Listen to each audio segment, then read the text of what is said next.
আসসালামু আলাইকুম। দেশবন্ধু ইনকিউবেটর থেকে সবাইকে জানাচ্ছি অনেক অনেক ধন্যবাদ। যে যেখানে বসে আমার ভিডিওটা দেখতেছেন সবাইকে জানাচ্ছি ধন্যবাদ। দর্শক, আজকে আমি আপনাদের মাঝে ম্যানুয়াল বা হ্যাচার 400 ডিমের মেশিন নিয়ে হাজির হয়েছি।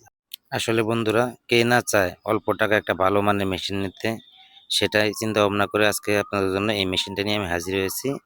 আশা করি ভিডিও স্ক্রিপ্ট না করে সম্পূর্ণ ভিডিও আমার সাথেই থাকবে। বন্ধুরা, আসুন আমরা ভিতরে দেখে আসি কিভাবে আমরা মেশিনটা তৈরি করেছি।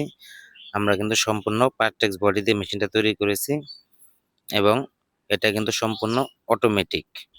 আপনার কারেন্ট চলে গেলে ব্যাটারিতেও চলবে, সেই সিস্টেমও রেখেছি আমরা এটার ভিতরে। অল্প টাকা আর কি, যা যা লাগে আপনার সবকিছু এটার ভিতরে আমরা দেওয়ার চেষ্টা করেছি বন্ধুরা। আমরা কিন্তু এটার ভিতরে আর্দ্রতার জন্য হিউমিডিটি ফকার ইউজ করেছি, ওই যে দেখতে পাচ্ছেন আপনারা হিউমিডিটি বাষ্প উঠতেছে। এবং ফ্যান যেহেতু লাগাইছি, ফ্যানের পাওয়ার বেড়ে না যায় সেজন্য আমরা কিন্তু একটা রেগুলেটর ইউজ করেছি এবং ডিসি ফ্যান ইউজ করেছি একটা, এবং বড় ফ্যান ইউজ করেছি আমরা এটার ভিতরে একটা।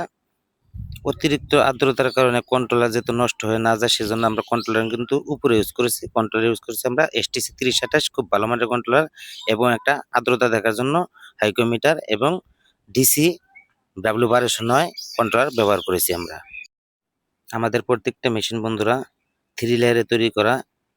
3 লেয়ার বলতে বোঝায় আমরা প্রথমে পার্টেক্স বোর্ড ব্যবহার করি, পরবর্তীতে ককশিট ব্যবহার করি, তার উপর দিয়ে পলিসিল ব্যবহার করি বন্ধুরা। আমরা এছাড়াও অন্যান্য অনেক রকম ইনকিউবেটর তৈরি করে থাকি, ছোট, বড় এবং মাঝারি। বন্ধুরা, আমাদের কাছ থেকে মেশিন নিতে চাইলে অবশ্যই স্ক্রিনে দেওয়া নাম্বারে যোগাযোগ করুন। সবাই ভালো থাকবেন, ধন্যবাদ, আসসালামু আলাইকুম।